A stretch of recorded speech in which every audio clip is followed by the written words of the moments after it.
नमस्कार. मी डॉक्टर आनंद कुलकर्णी उंडेगावकर, स्वास्थ्य मूळव्याध हॉस्पिटल, परभणी.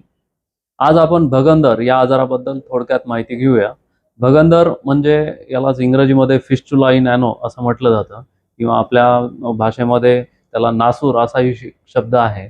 यामध्ये शौचाच्या जागेच्या बाजूला एक फोड येत असतो आणि त्या वाटे पू आणि पूयुक्त काही पाणी त्या ठिकाणं येत असतं.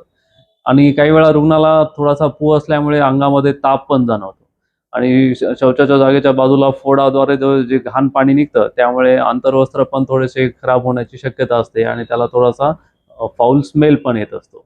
हे होण्याचं कारण यामध्ये बऱ्याच रुग्णांना सुरुवातीच्या काळामध्ये काही फिशरचा त्रास असतो. फिशर म्हणजे शौचाच्या जागी जखम होणे आणि त्या जखममध्ये इन्फेक्शन होऊन हा भगंदर आजार होत असतो. आणि मग त्यापासून पुढे चालून काही एक रस्ता तयार होतो आणि त्याच्यापासून एक किंवा दोन असे अनेक फोड पण त्या ठिकाणी येत राहतात. जेवढे फोड किंवा ट्रॅक जास्त होतील तेवढा तो आजार पुढे किचकट होण्याची शक्यता असते.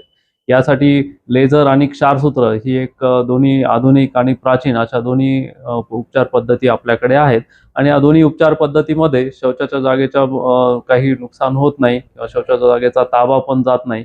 यासाठी रुग्णांनी वेळेवर उपचार घ्यावेत आणि होणारा जो धोका आहे तो टाळावा. धन्यवाद.